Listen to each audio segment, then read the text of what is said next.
پاکستان.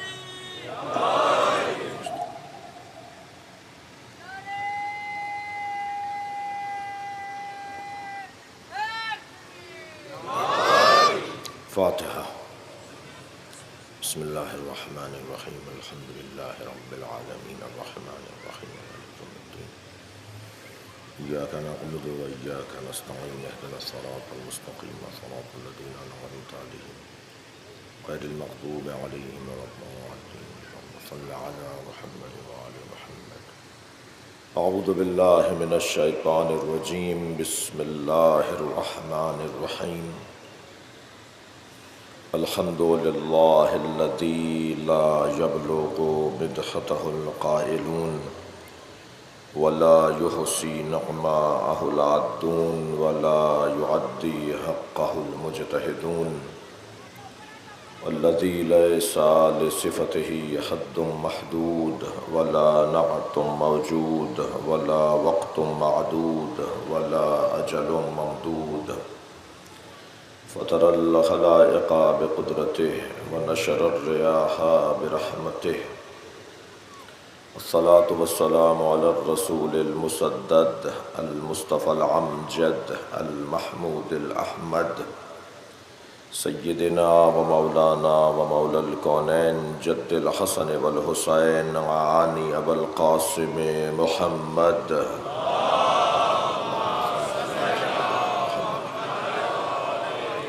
وآلہ الطیبین الطاہرین المعصومین الذین قال اللہ انما یرید اللہ لیذہب عنکم الرجس اہل البیت ویطہرکم تطہیرا.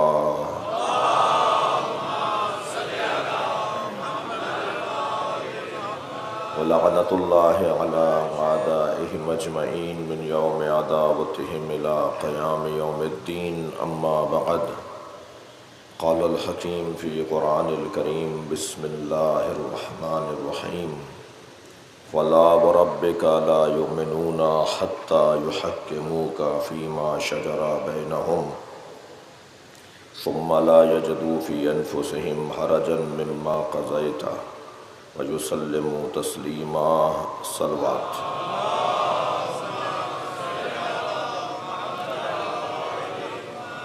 سورہ مبارکہ نساء کی آیہ کریمہ اللہ اپنے حبیب سے مخاطب ہے، اور کیا جمال اور کیا حسن ہے اس خطاب میں.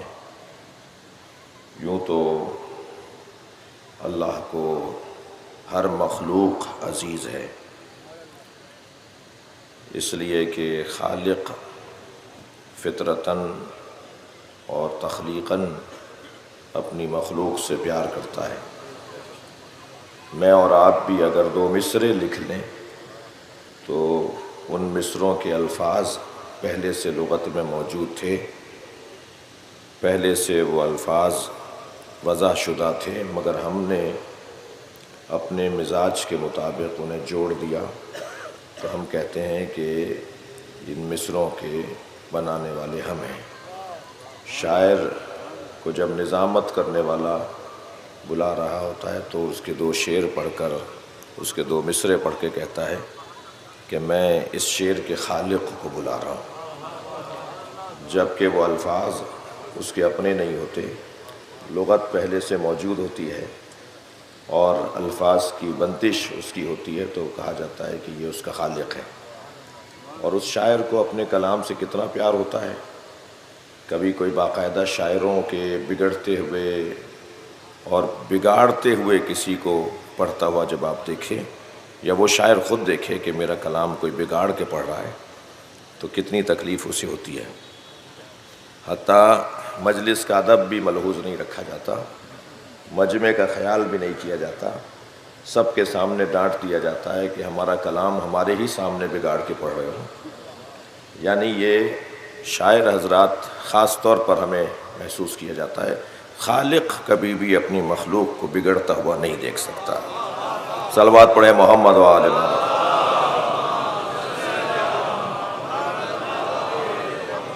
خالق چاہتا ہے کہ خالق چاہتا ہے کہ اس کی مخلوق جیسی بنائی گئی ہے ویسی رہے بلکہ اور اچھی ہو جائے۔ لہٰذا ہمارا اور آپ کا بھی حال یہ ہے، جبکہ ہم خالق حقیقی نہیں ہیں، جبکہ واقعی خالق نہیں ہے، تو ہمارا بھی حال ہے۔ یہی مائک لے لیجئے آپ، اگر اس کا استعمال غلط ہو رہا ہو تو کوئی کڑھے یا نہ کڑھے، اس فیکٹری کا مالک ضرور کڑھے گا، وہ کہے گا جی اس کا استعمال کتنا غلط ہو رہا ہے، اس کو دیکھو کیسے استعمال کر رہے تھے، میں وہاں گیا تھا، وہاں میں نے دیکھا کہ ایسے استعمال کیا جا رہا تھا۔ خبردار آئندہ ایسے لوگوں کو نہ بیچو جو ہماری مصنوع کو خراب کر رہے ہو۔ تو یہ خالق کا مزاج ہے کہ اپنی مخلوق کو بگڑتا ہوا نہیں دیکھنا چاہتا۔ قس علی ھذا، آپ مثالوں پر مثالیں بڑھاتے چلے جائیے، ہر خالق کا یہی مزاج ہے، جبکہ یہ سارے خالق جو ہیں سوائے ایک خالق ہے، باقی سارے خالق عارضی ہیں، وقتی ہیں، فرضی ہیں، قراردادی ہیں، تصوراتی ہیں۔ صلوات پڑھے ذرا محمد و آل محمد۔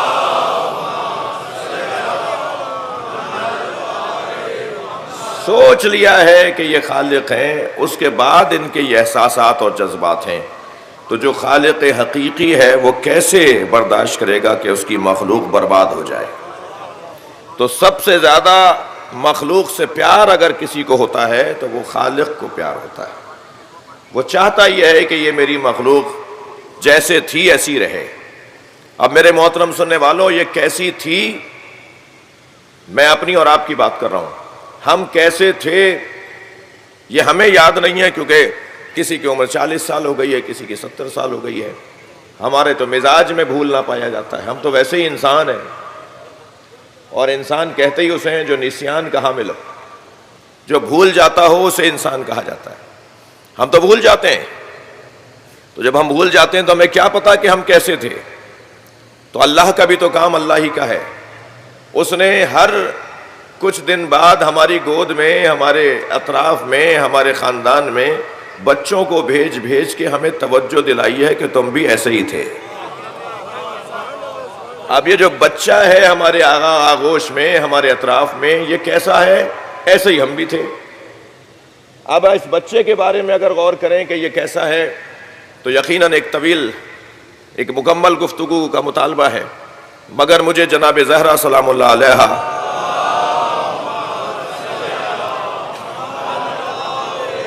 کا وہ فرمان یاد آ رہا ہے جس میں انہوں نے بچوں کی 5 خصلتوں کو بیان کیا ہے، کہ بچوں کی یہ 5 خصلتیں، انی احب من الصبیان 5 خصال، سیدہ فرما رہی ہیں مجھے بچوں کی یہ 5 خصلتیں پسند ہیں۔ الاول، پہلی صفت یہ ہے کہ انہم الباکون، یہ روتے زیادہ ہیں۔ سیدہ بچوں کے زیادہ رونے کو پسند فرما رہی ہیں۔ ہمارے معاشرے کا ابا تو ڈاکٹر کے پاس لے جاتا ہے کہ یہ روتا زیادہ ہے، اور کچھ تو ایسے بھی مہربان ہیں کہ ڈاکٹر کے پاس جانے کے بجائے وہ مولانا کے پاس چلے جاتے ہیں کہ تعویذ دے دیجئے، اور مولانا بھی بعض میرے قبیلے کے کچھ ایسے ہیں جو اسے تعویذ دے کر اس کی بیماری میں اضافہ کر رہے ہوتے ہیں، جبکہ بعض تو کام مولانا حضرات کے ہیں ہی نہیں۔ صلوات پڑھیں ذرا محمد و آل محمد۔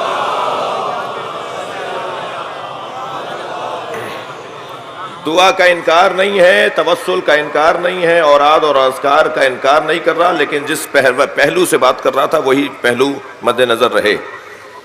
وہ کہہ رہے ہیں جی ہمارا بچہ روتا زیادہ ہے، ہاں بیمار ہے، کوئی تکلیف ہے، بے زبان بیچارہ بتا نہیں سکتا کہ مجھے کہاں کیا چیز کاٹ رہی ہے، تو وہ علیحدہ بات ہے، لیکن اگر بچہ بات بات میں بار بار روتا ہے تو بی بی فرما رہی ہے یہ زیادہ روتا ہے مجھے اچھا لگتا ہے، اس لیے کہ زیادہ رونے والا پیغام دے رہا ہوتا ہے کہ اس کا دل نرم ہے، اور جس کا دل نرم ہوتا ہے وہ کسی کا دل دکھاتا نہیں ہے۔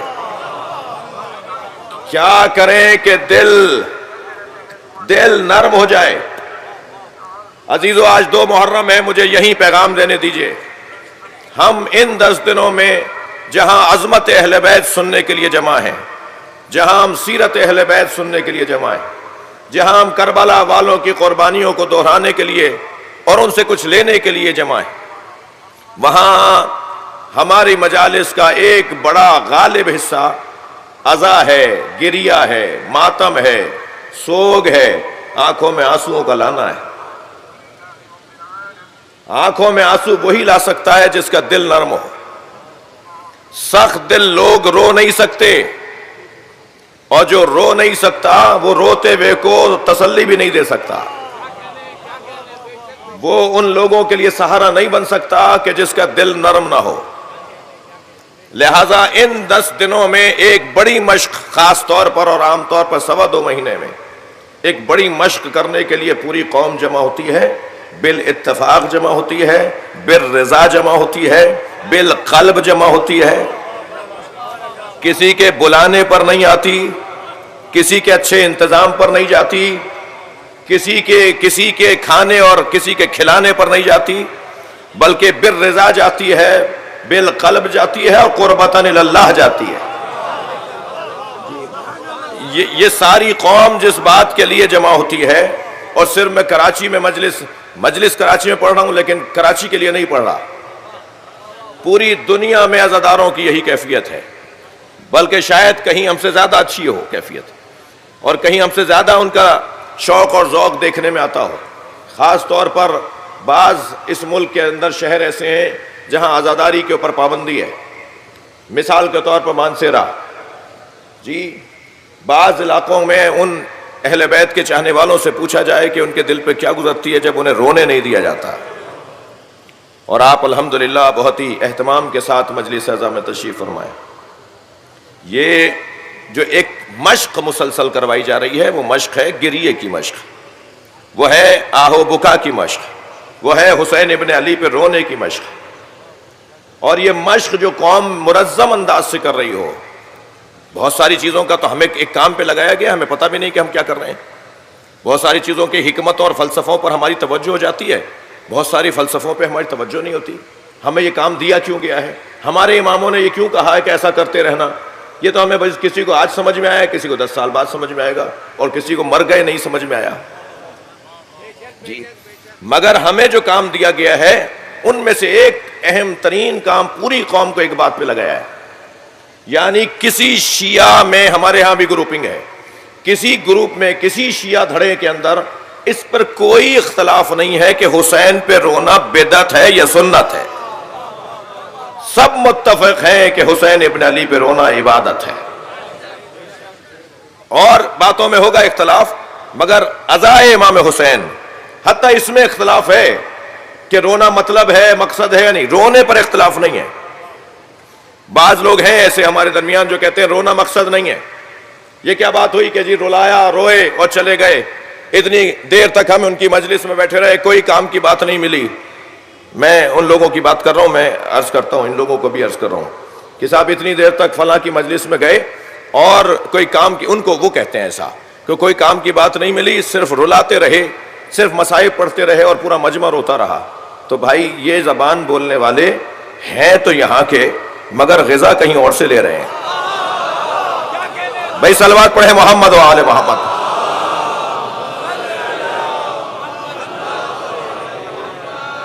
ایک بال برابر بھی کسی کا مجھے اس مسئلے میں خیال نہیں ہے کہ کوئی ناراض ہو جائے گا۔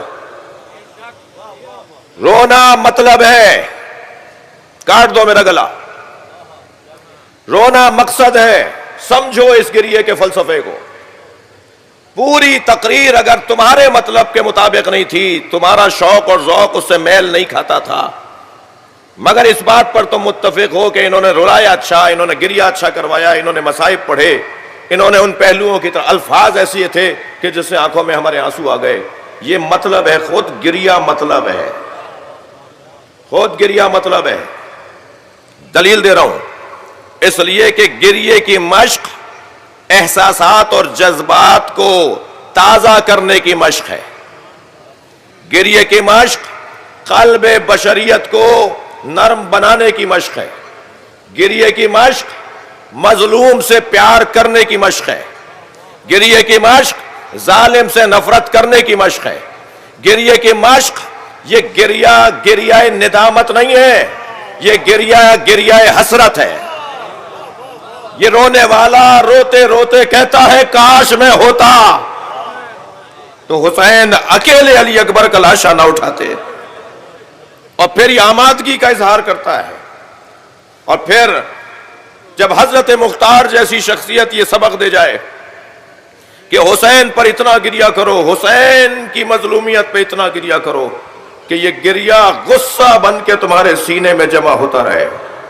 اور جب آخری اور نواں حسین آئے، حسین کا نواں بیٹا آئے اور وہ حسین کے خون کا بدلہ لے، تو یہ گریہ کرنے والے اسے تنہا نہ چھوڑیں. گریے کا سب سے اہم ترین فلسفہ دل کو نرم بنانا ہے. جو قوم روتی ہے، جملہ ہدیہ کر رہا ہوں، وہ کسی کو رلاتی نہیں ہے. لہٰذا آپ پوری دنیا میں تجزیہ کر لیجئے، میرے سنی بھائی خفا نہ ہوں، بلکہ وہ شاید آئے اس لیے ہیں کہ یہ گریے کی آوازیں خود، یہ صدائے گریہ جو اب مصائب جب میں پڑھوں گا اور آپ کے آوازیں بلند ہوں گی، یہ صدائے گریہ خود ایک تبلیغ ہے. کچھ بولا نہیں آپ نے منہ سے کہ حسین کی طرف آ جاؤ، کوئی آپ نے لٹریچر تقسیم نہیں کیا، کوئی آپ نے پمفلیٹ نہیں بانٹے کہ حسین کی طرف آ جاؤ، مگر آپ کے بلند بلند آواز سے رونے کی آوازیں یہ خود حسین کی طرف لوگوں کو راغب کرتی ہیں. اور جب لوگ حسین کی طرف راغب ہو گئے تو ساری خوبیوں کی طرف راغب ہو جائیں گے.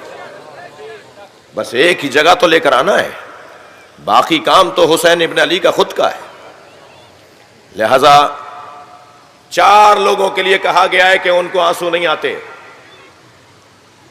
4 وہ لوگ اگر خدا نہ خواستہ اس مجمع میں یا میری آواز کو کہیں بھی سن رہے ہیں اور ان میں یہ کمزوریاں پائی جاتی ہیں، تو اپنی کمزوریوں کو دور کریں تاکہ آنکھوں میں آنسو آئیں. اور آنسو جتنے بڑھتے چلے جائیں گے اتنا دل نرم ہوتا چلا جائے گا. اور دل نرم یعنی انسانیت کی مشق. توجہ ہے آپ حضرات کی؟ سب سے پہلی چیز جمود العین، آنکھوں کا جم جانا. اس کی پتھریلی آنکھیں ہیں، آنکھیں اس کی پتھرا گئی ہیں، یہ محاورہ آپ بولتے ہیں. یہ انسان وہ کہ جس کی آنکھوں میں کبھی بھی آنسو نہیں آتے، یہ جس کی آنکھوں میں کبھی بھی کہیں بھی آنسو نہیں آتے، اس سے سب سے زیادہ بچ کے رہیے گا. یہ معاشرے میں کبھی صدام بن کے سامنے آتا ہے، یہ معاشرے میں کبھی حجاج ابن یوسف بن کے سامنے آتا ہے. صلوات پڑھ لیں ذرا محمد و آل محمد.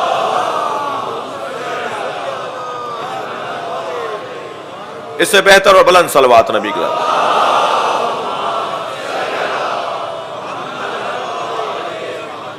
جمود العین، آنکھوں کا پتھرا جانا، آنکھوں کا پتھر کی آنکھیں ہو جانا. جی یہ اس کے پیچھے نسلاً اور سلباً کوئی خرابیاں ہیں. آپ چلے جائیے ایسے افراد کی تحقیق کے اندر کہ جن کے اندر یہ کیفیت پائی جاتی ہے، ان کے نسل کا کوئی مسئلہ ہوتا ہے، ان کے سلب کا کوئی مسئلہ ہوتا ہے. دوسرا قسوۃ القلب، دل کا سخت ہونا. جس کا دل سخت ہوتا ہے، یہ حدیث سنا رہا ہوں میں، علامات الشقاء، حدیث کے جملے سن رہے ہیں.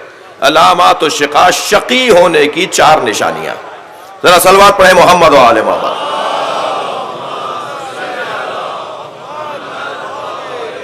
سب سے پہلی نشانی جمود العین، آنکھوں کا پتھریلی آنکھوں کا ہونا، آنکھوں کا پتھرا جانا، پتھر کی آنکھیں. اور اس کے پیچھے میں نے عرض کر دیا، زیادہ تفصیل، وقت بھی تنگ ہے، بہت کچھ کہنا بھی ہے. دوسرا قسوۃ القلب، دل کا سخت ہونا. دل کا سخت ہونا کہاں کب ہوتا ہے، کیسے ہوتا ہے؟ دل ان لوگوں کا سخت ہوتا ہے کہ جنہوں نے مسلسل غیر انسانی منظر دیکھے ہوتے ہیں، غیر اخلاقی اور غیر انسانی مناظر جو لوگ دیکھتے ہیں، ان کا دل سخت ہو جاتا ہے. قسوۃ القلب. مجھے قصائی حضرات معاف کریں گے، شاید ایک سبب قصائی کو قصائی کہنے کا بھی یہی ہے. بار بار خون بار بار تڑپتا دیکھنا، بار بار کھال اتارنا، وہ جو دل کا سخت ہو جانا. دل کو سختی سے بچانے کے لیے کیا کریں کہ دل سخت نہ رہے، کیا کریں کہ دل نرم پڑے؟ اس کے لیے پھر ایسے لوگوں سے دوستی کی جائے کہ جن کے دل نرم ہیں. بہتر ایک رستہ یہ ہے کہ ان لوگوں سے تعلق بنایا جائے جن کے دل نرم ہیں. تیسری چیز، جلدی عرض کر رہا ہوں، تیسری چیز جس کی وجہ سے آنکھوں میں آنسو نہیں آتے، وہ ہے، معصوم فرماتے ہیں، الاصرار علی ذنب بار بار گناہوں کو انجام دینے سے دل سخت ہو جاتا ہے۔ گناہوں کی تکرار، اصرار علی الذنب۔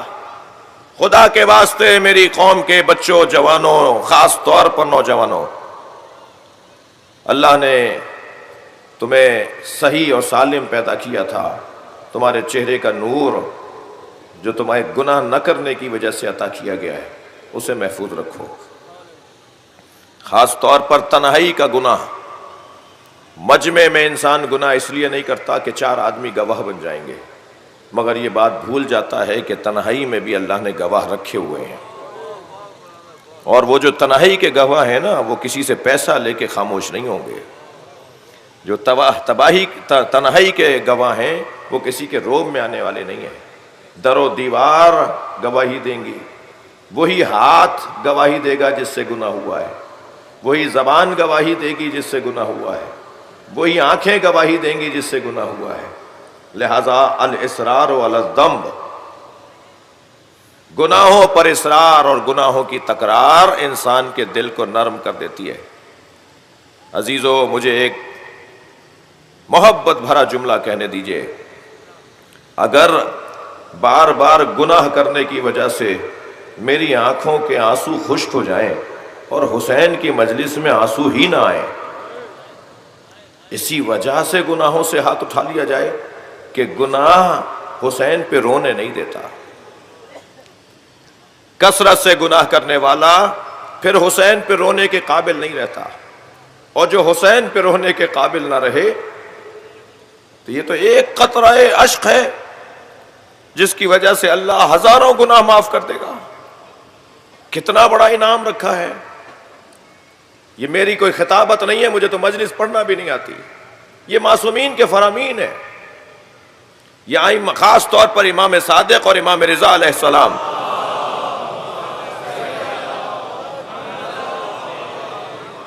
امام حسین پہ رونے والوں کے لیے خاص اہتمام فرماتے ہیں، اور جب آپ اونچی آواز میں رو رہے ہوتے ہیں تو میرے مولا صادق دونوں ہاتھوں کو اٹھا کر دعا کرتے ہیں، یا اللہ یہ ہمارے امر کو زندہ کر رہے ہیں۔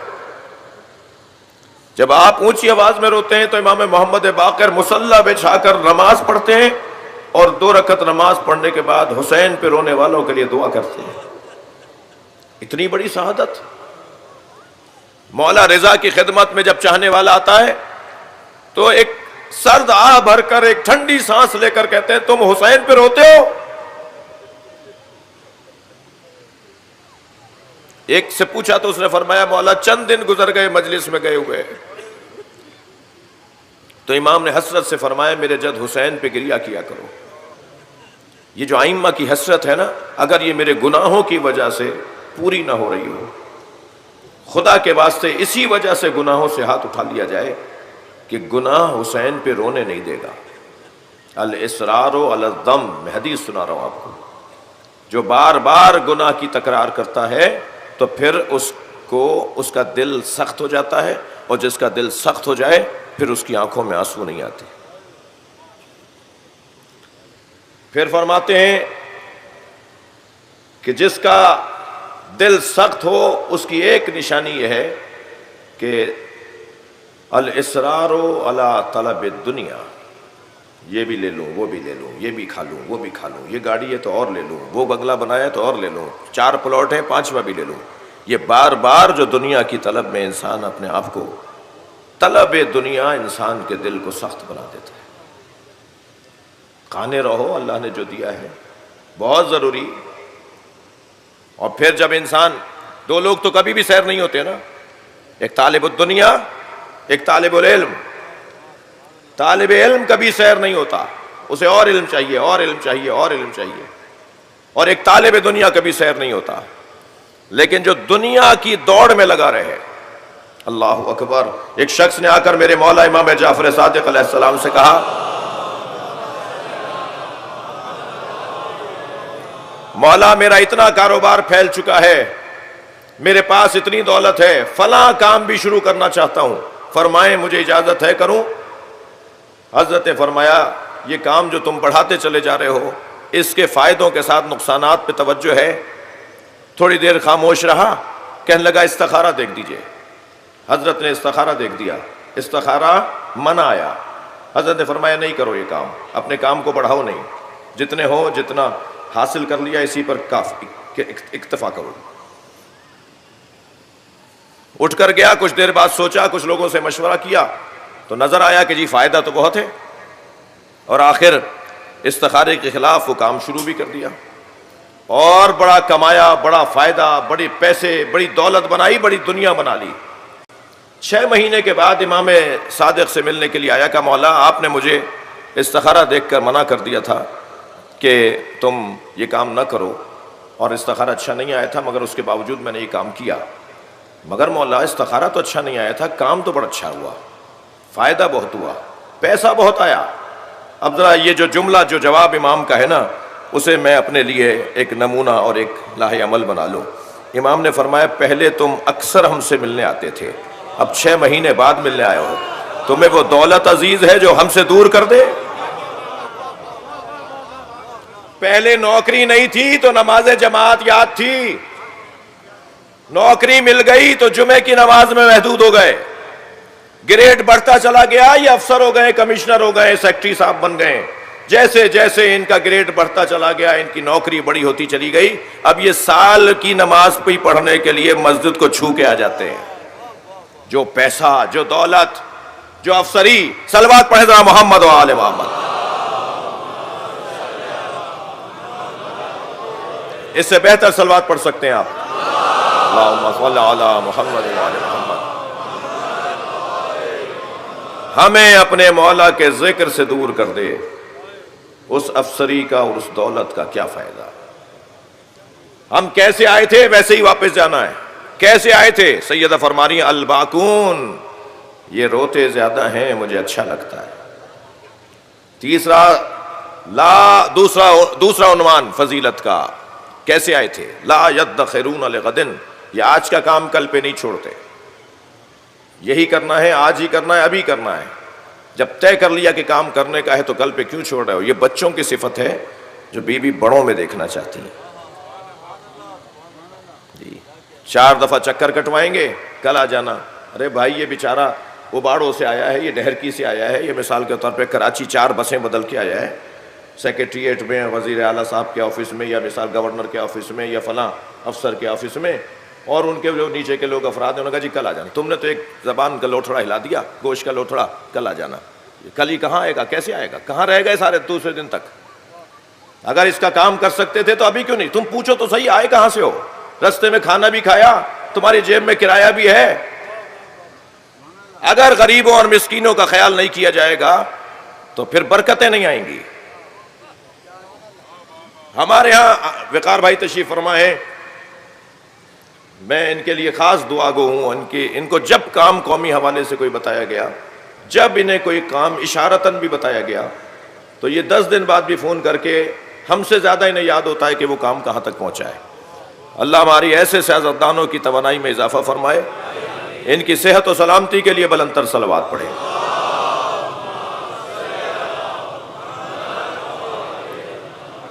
آج کا کام کل پہ چھوڑنا بیوی کو اچھا نہیں لگتا۔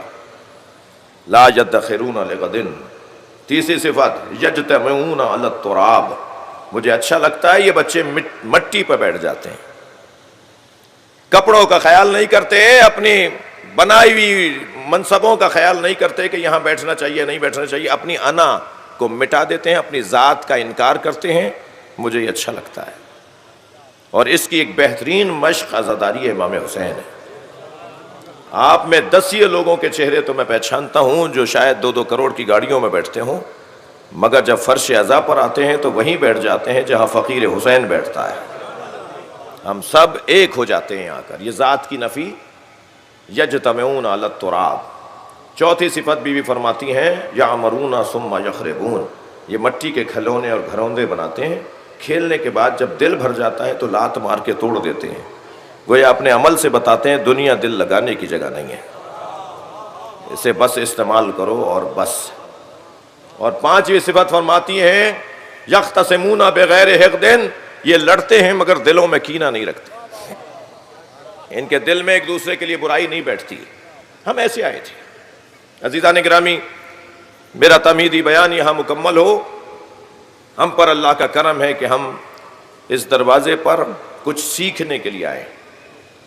ایسی کلاس شاید ہی دنیا میں کہیں لگتی ہو جس میں یہ چھوٹا سا بچہ بھی آیا ہوا ہو، وہ بزرگ بھی آیا ہوا ہو، وہ انجینئر بھی آیا ہوا ہو، وہ ڈاکٹر بھی آیا ہوا ہو، وہ فیکٹری کا مالک بھی ہو اور وہ مزدور بھی ہو، وہ ٹھیلا چھوڑ کر جو ٹماٹر بیچ رہا تھا وہ امام بارگاہ مسجد مجلس میں آ کے بیٹھ گیا کہ اب یہ مجلس کا وقت ہے۔ یہاں ڈاکٹر بھی آیا ہوا ہے، سیاستدان بھی آیا ہوا ہے۔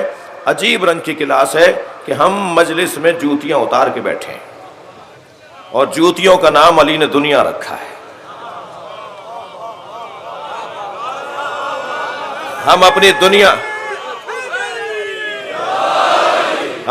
دنیا چھوڑ کر آتے ہیں، ہم اپنی دنیا چھوڑ کر آتے ہیں۔ ہم مجلس میں اس لیے نہیں آتے کہ ہمیں یہاں کسی سے کچھ مطلب ہے، ہمیں صرف اور صرف حسین مولا سے مطلب ہے۔ ان مجلسوں کا ایک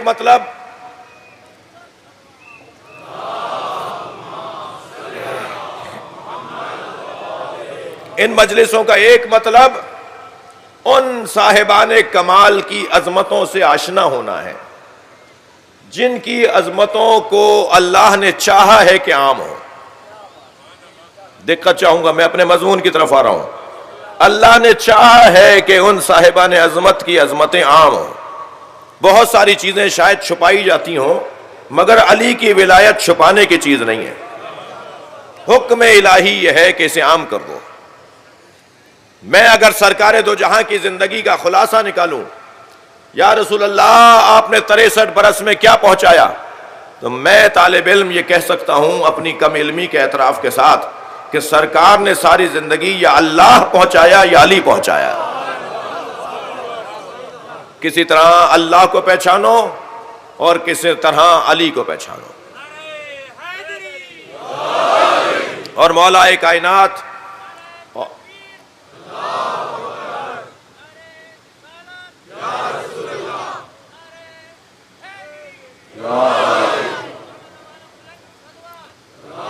اللہم صلی علی محمد وآل محمد۔ عزیزان گرامی، میں اپنے مضمون پر آیا اور مضمون یہ ہے کہ ہمارا یہ روشن، واضح، متقن، یقینی عقیدہ ہے اور اس عقیدے کے لیے دلائل سے بات کرنے کے قائل ہیں، انتہائی لین اور سدید اور میٹھے اور پیارے لہجے میں بولنے کے قائل ہیں، اور ہمیں کیونکہ پہنچانا ہے، ہمیں جذب کرنا ہے، جلب کرنا ہے، دعوت دینی ہے، بلانا ہے، ہمیں دفع نہیں کرنا، بھگانا نہیں ہے۔ سننے والا دوسرے دن بھی آئے کہ علی کی بات ہو رہی ہے تو چلو سننے چلے۔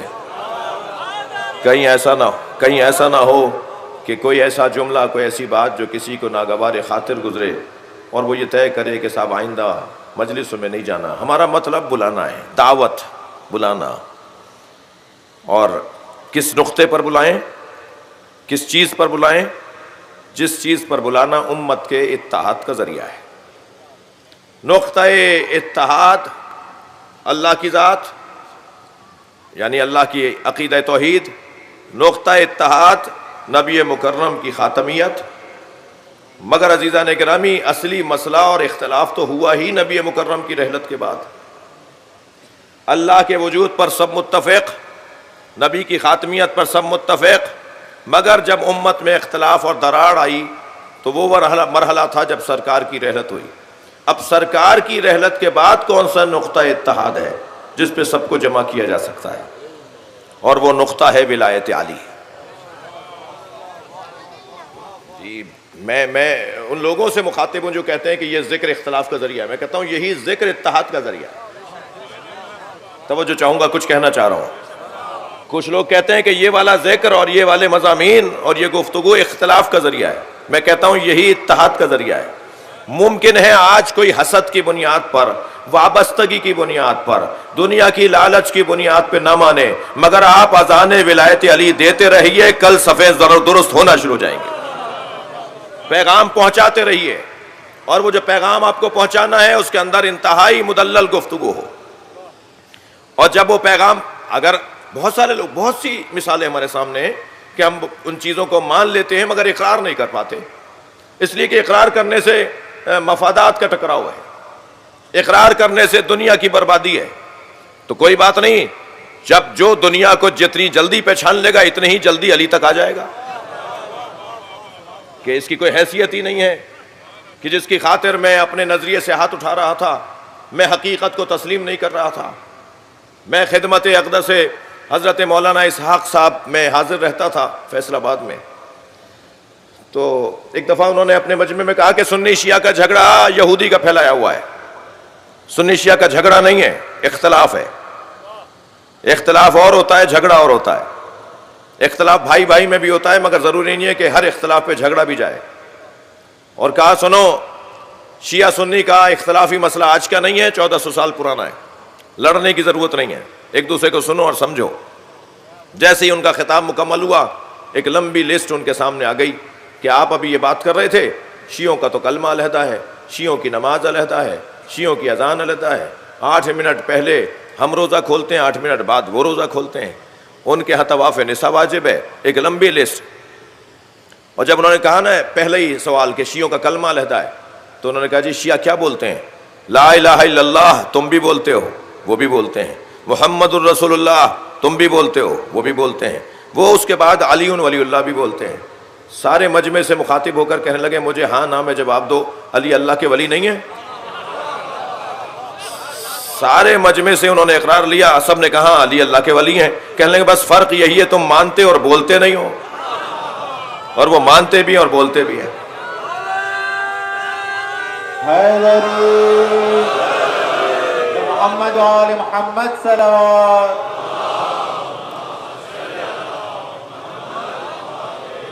تو ایک وقت آئے گا، میں تجزیہ کر رہا ہوں کہ کیوں نہیں بولتے، کیوں اقرار نہیں کر پاتے۔ مفادات کا مسئلہ ہے بھائی،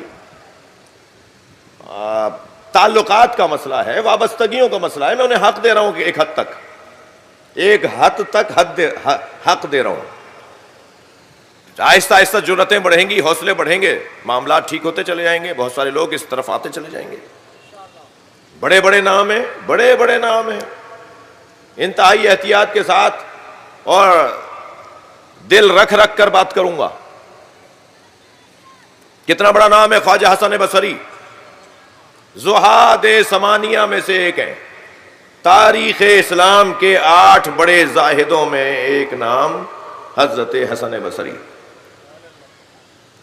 وہ نبی مکرم کا قول بیان کرتے ہیں، قال رسول اللہ صلی اللہ علیہ وآلہ وسلم۔ تو کسی نے ایک دن ان سے کہا کہ آپ کی ولادت تو حضرت عمر کے دور میں ہوئی، آپ نے تو سرکار کی زیارت ہی نہیں کی، لیکن جب بھی آپ نبی کا قول نقل کرتے ہیں تو بغیر فاصلے کے جیسے خود سنا ہو۔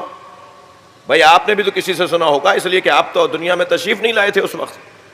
تو کہنے لگے جو کچھ میں نے علی سے سنا ہے وہ میں نبی کی طرف منسوب کر دیتا ہوں۔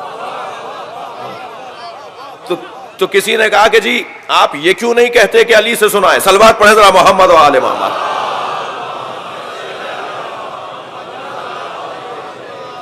یہ کیوں نہیں کہتے تھے کہ آپ نے علی سے سنا ہے؟ آپ تو علی کا نام ہی نہیں لیتے۔ کہنے لگے میرے بچے بھی ہیں، مجھے زندہ بھی رہنا ہے۔ بہت مشکل ہے یہ جو لوگوں کو آج میں کیونکہ ان کے ماں باپ کے گھر پیدا ہوا ہوں جہاں خاندانی طور پر مثلا ہم بڑے آرام سے کہہ دیتے ہیں کہ وہ ایسا کیوں نہیں کرتے۔ بھائی ذرا سمجھو بات کو کہ کیوں نہیں کرتے، وقت لگے گا، محنت ہوگی۔ سب سے بڑی رکاوٹ اگر بنائی جائیں گی، رکاوٹیں اگر بنائی جائیں گی، ان میں سے ایک بڑی رکاوٹ مجھ خطیب کا بیان ہے، مجھ ذاکر کا انداز بیان ہے جو لوگوں کو اپنی طرف کھینچ نہیں پا رہا۔ وہ آ بھی جائے تو دوسری دفعہ آنے سے توبہ کرے، یہ میرا قصور ہے۔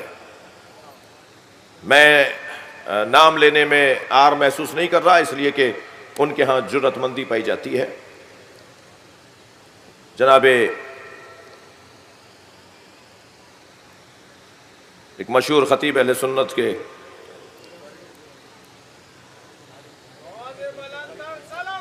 جو ہمارے گھر چل کے آئے تھے، جناب یاسین قادری صاحب، جناب یاسین قادری صاحب پچھلے دنوں تشریف لائے۔ یہی تو فرق ہے نا، ہم توکل کریں گے تو بات ہوگی۔ تو یاسین قادری صاحب تشریف لائے. میں نے ان سے کہا جی حضور ہمارے شیعہ قوم کا کوئی عیب، کوئی نقص، کوئی برائی، کوئی خامی مجھے بتائیے، میں اپنے لوگوں سے جا کے ہاتھ جوڑوں گا کہ یہ برائیاں ختم کر لو.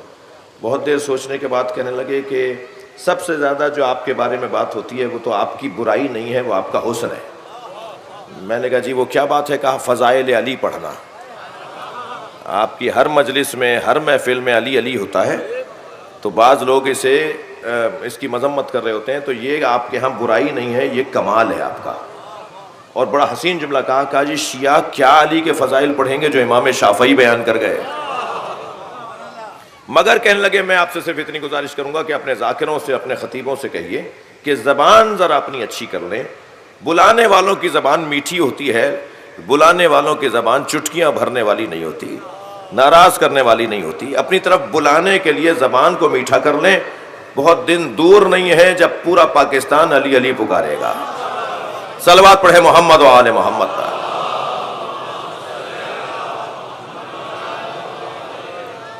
ہم مقصد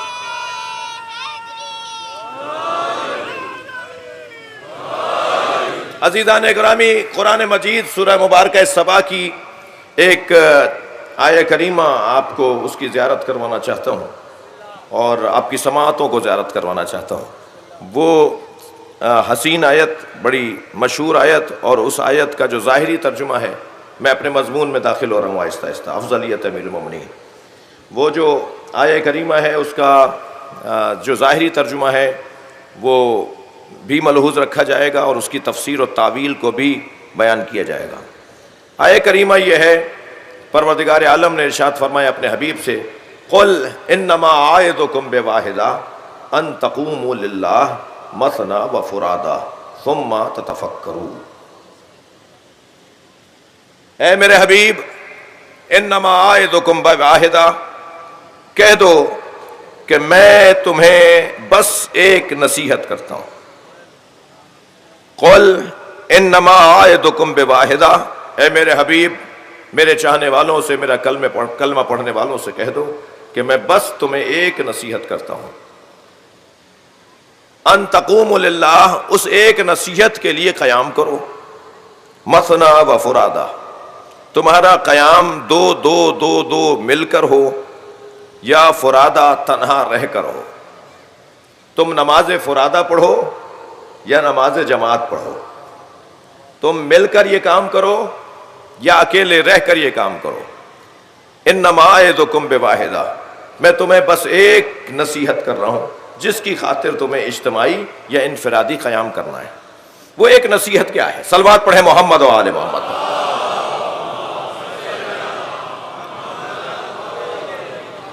وہ ایک نصیحت کیا ہے؟ اب یہ آپ کے ذہن عالی کے اندر قرآن کی آیت کا یہ لفظ موجود رہے، ان تقوموا للہ.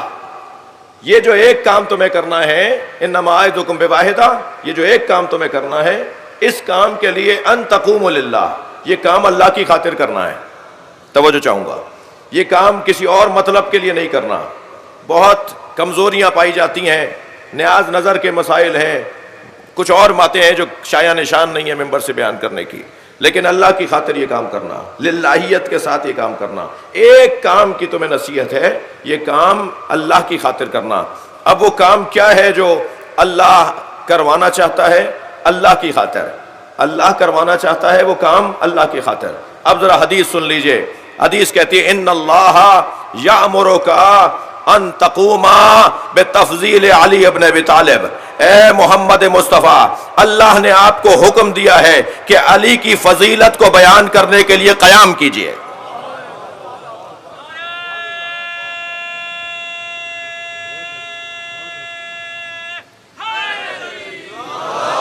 ان تقوما بتفضیل علی ابن ابی طالب، علی کے فضائل پڑھنے کے لیے قیام کیجئے.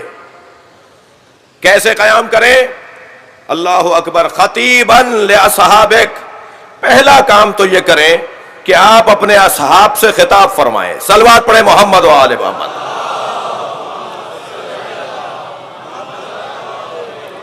سرکار کو علی کے فضائل پڑھنے کا حکم دیا گیا رہا ہے. ادھر حکم الہی یہ ہے کہ ایک نصیحت کے لیے قیام کریں. یعنی جس نصیحت کے لیے قیام کروایا جا رہا ہے وہ نصیحت ہے ولایت علی، تفضیل علی، عظمت علی، فضائل مولا کائنات کے لیے قیام کرو۔ اور سب سے پہلا کام خود نبی کو کرنا ہے۔ ارشاد ہوا خطاب کریں لأصحابک، اپنے اصحاب سے علی کے فضائل بیان کریں۔ اب آگے کا جملہ لِيُبَلِّغُوا مَن بَعْدَهُمْ عَنْهُمْ، اور خطاب کرنے میں یہ نصیحت رہے کہ خطاب سن کر دل میں نہ بٹھا لیں، جہاں جہاں جاتے رہیں علی کے فضائل منتقل کرتے رہیں۔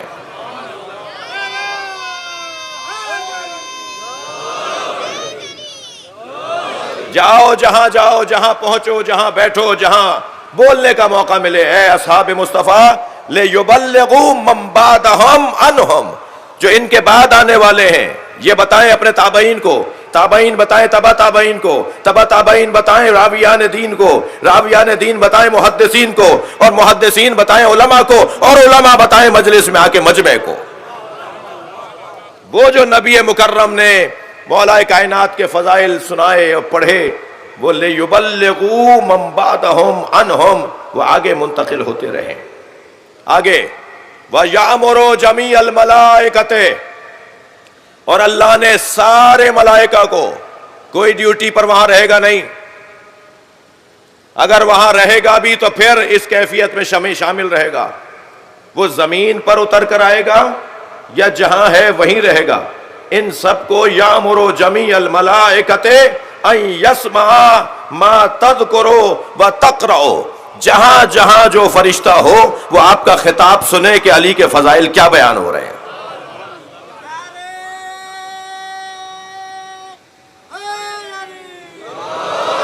ہر فرشتے کو حکم ہے۔ اب یہاں پر حدیث کے اندر یہ نہیں آیا کہ انہیں زمین پر اتارا جائے، ہاں بعض حدیث کے اندر آیا ہے کہ جب مولا کائنات کے فضائل پڑھے جا رہے ہوتے ہیں تو فرشتے اترتے ہیں، اور فرشتے جب یہاں سے مجلس مکمل ہو جانے کے بعد واپس جاتے ہیں، یہ حدیث سنا رہا ہوں آپ کو، تو رہ جانے والے فرشتے کہتے ہیں کہ تمہارے اندر سے ایسی خوشبو آ رہی ہے جو ہم نے آج تک نہیں سونگھی۔ تو وہ کہتے ہیں کہ ہم زمین پر گئے تھے جہاں علی کے فضائل پڑھے جا رہے تھے، تو وہ کہتے ہیں کہ ہمیں بھی لے جاؤ، تو وہ جواب دیتے ہیں کہ انہم متفرقون، وہ اپنے گھروں کو چلے گئے، مجلس ختم ہو گئی۔ تو وہ فرشتے کہتے ہیں ہمیں اس فرش سے جا کے مس ہونا ہے جہاں وہ لوگ بیٹھے ہوئے تھے۔ قدر محسوس کریں، قدر محسوس کریں اس مجلس میں بیٹھنے کی فضیلت اور اس مجلس میں بیٹھنے کی اہمیت۔ یامر جمیع الملائکۃ ان یسمع ما تذکر و تقرأ، جو آپ بیان کر رہے ہیں انہیں وہ بیٹھ کر سنیں۔ کون؟ فرشتے۔ اب بعد والا جملہ حدیث کا، واللہ یامرک یا محمد، یا اللہ اے محمد، اللہ نے جو آپ کو، واللہ یامرک یا محمد، اے محمد جو اللہ نے آپ کو حکم دیا ہے، ان من خالفک فلہ النار ومن اطاعک فلہ الجنہ، آپ کے اس حکم کی جو مخالفت کرے گا اسے بتا دو کہ دوزخ تیرے ہی لیے بنائی گئی ہے۔ ومن اطاعک فلہ الجنہ، اور آپ کے اس امر کی اگر کوئی اطاعت کرے تو اسے بشارت دے دیں کہ جنت تمہارے لیے۔ فضائل مولا کائنات ایک ہدف اور مقصد ہے روشن اور واضح ان مجالس کے بیان کا، ان مجالس کے انعقاد کا، اور جتنے فضائل کے پہلو مجھ پر واہ ہوتے چلے جائیں گے اتنا ہی ان کی مصیبت میں میری آنکھوں میں آنسو بڑھتے چلے جائیں گے۔ گریے کا گہرا تعلق ہے عظمت اور فضیلت کے واضح ہونے پر۔ ایک سبب نہ رونے والوں کے لیے یہ بھی ہے، ایک صاحب جب فضائل پڑھنے والوں کے لیے منفی تبصرہ کر رہے تھے تو ہم نے اس فورم پہ عرض کیا تھا کہ اگر آپ فضائل نہیں پڑھیں گے تو مصائب پہ گریہ بھی نہیں ہوگا۔ جی، آپ فضائل اگر نہیں پڑھیں گے تو مصائب پر گریہ نہیں ہوگا۔ مصائب پر گریہ تو جب ہوگا نا جب یہ اندازہ ہو کہ کن پر یہ گزری، کن کے ساتھ یہ ہوا۔ آپ نے پہلا والا پہلو تو نصیحتوں میں اور بظاہر جسے آپ تبلیغ کہتے ہیں اس میں آپ نے گزار دیا، لیکن جب تک آپ فضائل نہیں پڑھیں گے اس وقت تک کیسے اندازہ ہوگا کہ کس کے اوپر کیا گزری ہے؟ چلیے اپنے ذہنوں کو کچھ دیر کے لیے حسین کے قافلے سے جوڑ دیجیے۔ مولا کا قافلہ مدینہ منورہ سے روانہ ہو رہا ہے۔ حسین مدینہ سے روانہ ہو کر تقریباً 6 مہینے تک مکے میں رہیں گے۔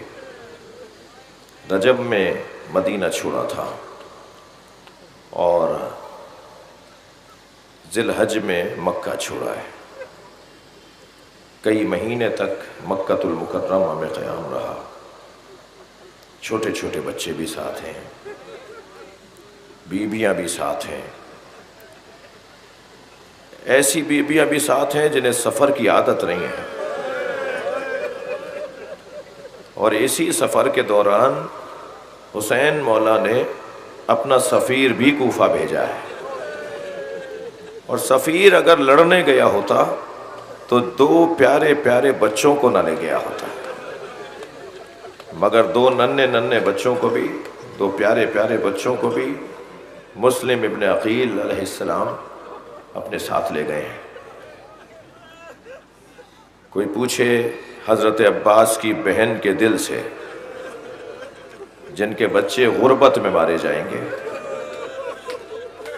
جن کا جنازہ کوئی دفنانے والا نہیں ہوگا، اجرکم اللہ، اجرکم اللہ۔ عزادارو، جب ابو الحارث ان دونوں بچوں کے سر کاٹ کے لایا نا، اجرکم اللہ، اجرکم اللہ، رونے آئے ہیں، مجھے بھی جلدی نہیں ہے، گریے کا دورانیہ قصداً زیادہ ہونا چاہیے۔ ایک بڑی تعداد میں لوگ رونے کے لیے آتے ہیں، پرسہ دینے آتے ہیں، اور اس کا ثواب بھی اپنا ہے۔ جب یہ دونوں بچوں کے سر کاٹنے لگا نا، رو رہے ہیں آپ، تو خنجر لے کے جب نہر کے کنارے لے کر گیا، میں بہت جلدی آسان الفاظ میں کہہ رہا ہوں، ورنہ ایسے لے کر نہیں گیا جیسے لے جایا جاتا ہے۔ عزادارو، بالوں سے پکڑ کر، سخت جملے ہیں، مجھ سے بیان بھی نہیں ہو پائیں گے، مولا حسین مجھے معاف کریں۔ یہ جملے میں اس لیے کہے کہ جب حضرت علی اکبر کے مصائب پڑھے جاتے ہیں نا، تو حسین قبر میں گریہ کر رہے ہوتے ہیں، پرسہ دیا جا رہا ہوتا ہے امام حسین کو۔ دونوں شہزادوں کو کیسے لے کر گیا ہے اس کا بیان مشکل ہے۔ بڑے بیٹے کا نام محمد ہے، چھوٹے بھائی کا نام ابراہیم ہے۔ جب یہ چھوٹے بھائی کا گلا کاٹنے کے لیے آگے بڑھا تو بڑے بھائی نے کہا میں بڑا ہوں، اللہ اکبر۔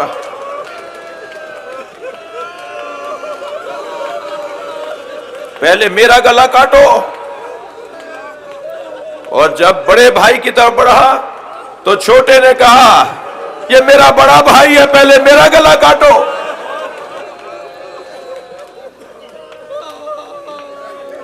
اجرکم اللہ۔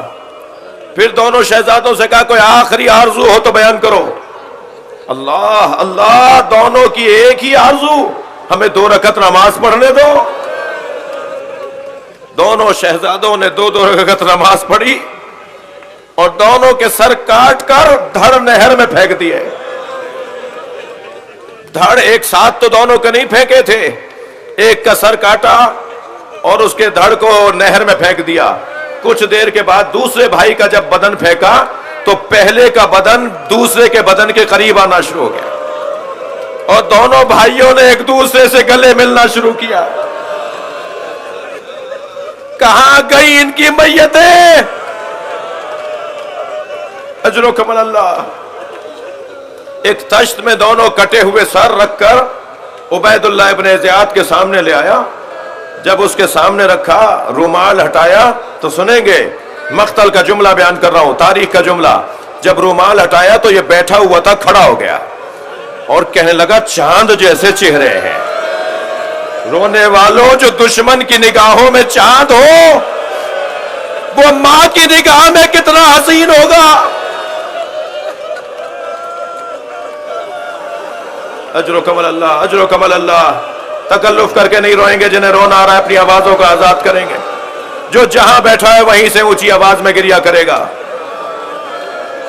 اجر و کمل اللہ.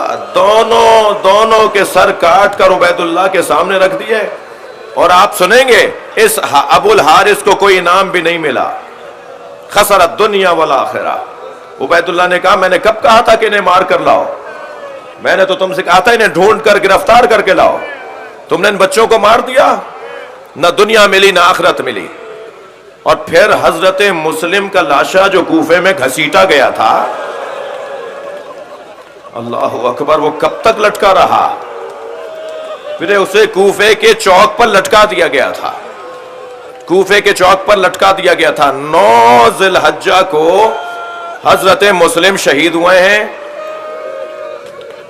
عاشور، محرم کی عاشور کے دن امام حسین شہید ہوئے ہیں. 12 محرم کو قافلہ کوفہ پہنچا ہے. زوجہ مسلم نے شوہر کی لٹکی ہوئی لاش دیکھی.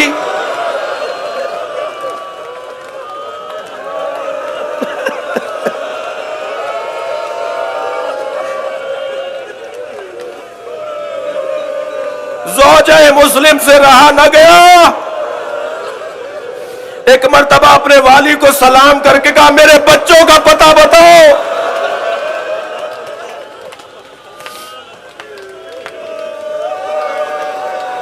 اجر و کمل اللہ، اجر و کمل اللہ.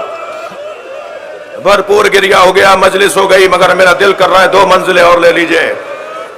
آج 2 محرم ہے. حسین مدینہ چھوڑ کر کربلا کی طرف آ رہے ہیں. جب مدینے سے قافلہ باہر نکلا، حضرت عباس گھوڑا دوڑائے ہوئے امام حسین کے قریب آئے. مولا ہمارے قافلے کے پیچھے ایک چھوٹا سا قافلہ چل رہا ہے. امام نے فرمایا عباس دریافت کرو یہ قافلہ کس کا ہے. اجر و کمل اللہ، اجر و کمل اللہ، اجر و کمل اللہ. کوئی مرے گا نہیں رو رو کر، کوئی نہیں مرے گا. مجھے اشارہ کیا جا رہا ہے کچھ لوگوں کی حالت خراب ہے. اتنا گریا کرو کہ زینب راضی ہو جائے. اس لیے کہ جب کبھی جناب زینب نے گریا کیا تو تازیانہ آتا تھا. رونے والوں، زینب تو بڑی بی بی ہے، سکینہ کو رونے نہیں دیا جاتا تھا. اجر و کمل اللہ، اجر و کمل اللہ. مولا ہمارے قافلے کے پیچھے ایک مختصر قافلہ آ رہا ہے. امام نے فرمایا دریافت کرو. کہ مولا صحابی رسول ہے حضرت عبداللہ ابن عروہ غفاری. امام حسین نے جیسے نانا کے صحابی کا نام سنا فوراً ذوالجناح سے کہا مجھے نانا کے صحابی تک پہنچا دے. گھوڑا لے کے پہنچا تو کیا دیکھا؟ 3 سوار ہیں. ایک خود حضرت عبداللہ ابن عروہ غفاری ہیں، ایک ان کا غلام ہے، ایک ان کا بیٹا ہے. چند سواریوں پہ سامان لدا ہوا ہے. حضرت عبداللہ ابن غفاری بڑھاپا، ضعیفی، کبر سنی کی وجہ سے ہاتھوں میں راشا ہے، کمر خمیدہ ہے، بال سفید ہیں، گھوڑے پہ بیٹھنے میں بھی دقت ہے. قریب جا کر کہا نانا کے صحابی اس بڑھاپے میں کہاں کا ارادہ ہے؟ فرمایا حسین تم چھوٹے تھے، نبی خطبہ دے رہے تھے، تم مسجد میں آئے، تمہارا پیر تمہارے کرتے میں الجھا، تم زمین پر گرے، نبی نے ممبر چھوڑ دیا، تمہیں گود میں لے کر ممبر پر بیٹھے، ہمیں مخاطب کر کے کہا میرے حسین کو اچھی طرح دیکھو، اگر یہ وطن چھوڑ رہا ہو، اس کے بچے اس کے ساتھ ہوں، تم میں سے کوئی زندہ رہ جائے تو میرے حسین کا ساتھ ضرور دینا. حسین میں بوڑھا ضرور ہوں مگر مجھے نبی کی وصیت پہ عمل کرنا ہے. عزادارو امام نے گلے لگا کر بہت گریہ کیا. فرمایا چلیے ہمارے ساتھ، علی اکبر آپ کی خدمت کریں، عباس آپ کے کام آئیں، علی اکبر آپ کی خدمت کریں. عبداللہ ابن عروہ غفاری نے کہا حسین تمہارا قافلہ آگے چلے گا، میرا قافلہ کچھ پیچھے چلے گا، میں تمہارے ساتھ چلنے سے عذر چاہتا ہوں. امام نے دریافت کیا کہ آپ ہمارے ساتھ کیوں نہیں چلنا چاہتے؟ تو آنکھوں میں آنسو بھر کر کہنے لگے اس قافلے میں نبی زادیوں کی سواریاں ہیں، اس قافلے میں زینب کی سواری ہے، کہاں میں اور کہاں نبی زادیاں. مجلس مکمل کر رہا ہوں. اے عبداللہ 11 محرم کو آتے تو دیکھتے زینب کے سر سے چادر اترتی رہی.